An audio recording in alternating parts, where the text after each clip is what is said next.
السلام علیکم۔ آج میں بات کروں گا کہ پاکستان کے اندر صدر کس طرح سے منتخب ہوتا ہے اور صدر بننے کے لیے کیا کیا ریکوائرمنٹس ہوتی ہیں اور صدر کے پاورز کیا ہوتے ہیں۔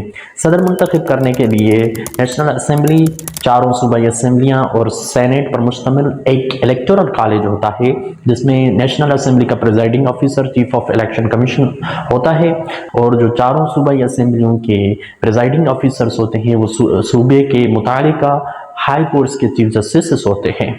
وہ جو پریزائڈنگ آفیسر ہوتا ہے وہ ان اسمبلیز کے ممبرز کو ایک بیلٹ پیپر تقسیم کرتے ہیں، جس میں ان جو صدر بننے کے امیدوار ہوتے ہیں ان کے نام ہوتے ہیں۔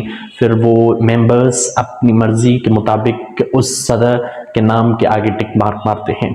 پھر وہ سارے جو بیلٹ پیپرز ہوتے ہیں اکٹھے کر کے ان کو گنا جاتا ہے، پھر وہ جا کر کے chief of election commission officer کے پاس وہ گنتی لے جائی جاتی ہے۔ پھر وہ اعلان کرتے ہیں نیشنل اسمبلی میں جا کر کے، جس کے حق میں اکثریت ووٹ پڑتے ہیں تو اس کے لیے اس کو صدر قرار دینے کا اعلان نیشنل اسمبلی میں کرتے ہیں۔ صدر سے chief justice of supreme court حلف اٹھواتے ہیں۔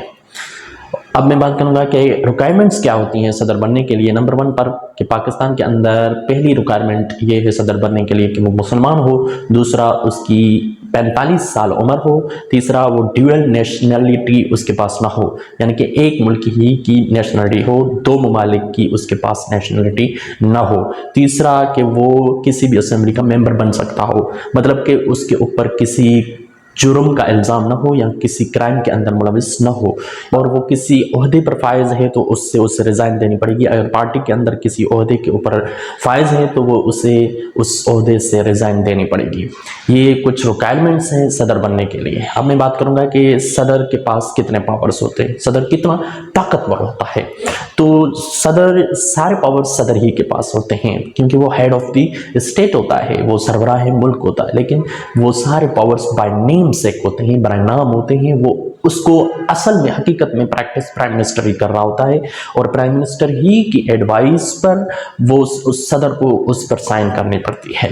صدر کے پاس ہوتے کون سے پاورز ہیں، اس میں کچھ پاورز میں آپ کے ساتھ ڈسکس کروں گا کہ وہ اپائنٹمنٹس کر سکتا ہے، جیسے کہ ایمبیسیڈرز ہو گئے، اور اس کے علاوہ جوڈیشری کے اندر chief justices of supreme court اس کو منتخب کرنے میں یا ان کو سلیکٹ کرنے میں کے لیے اس کو پاورز، اپائنٹمنٹس کی پاورز ہوتی ہیں، لیکن وہ بھی جب اس کو جو سمری پرائم منسٹر ہی بھیجتا ہے، جو ایڈوائس پرائم منسٹر دیتا ہے، اسی کے بیس پر وہ فیصلہ اپنا کرتا ہے۔ وہ خود سے اس کو اختیار نہیں ہے کہ کوئی فیصلہ کر سکتا ہے، لیکن اس کو صرف اتنا پاور ہوتا ہے کہ وہ سائن کر سکے بالآخر جو فیصلہ پرائم منسٹر کا ہوتا ہے۔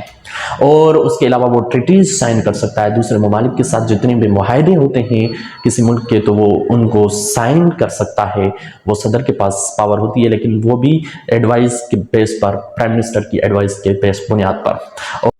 لا میکنگ کے اندر بھی جب وہ قانون سازی ہو جاتی ہے پارلیمنٹ میں، بالآخر اس پر بھی صدر کی ہی سائن ہوتی ہے۔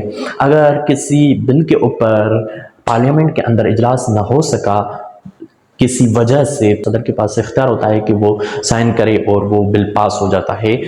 صدر کے پاس یہ بھی پاور ہوتی ہے کہ وہ کسی پرزنرز کو، کسی جیلر کو آزاد کروائے تو کروا سکتا ہے۔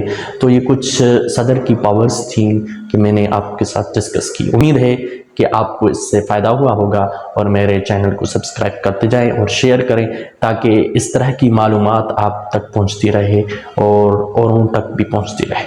Thank you very much.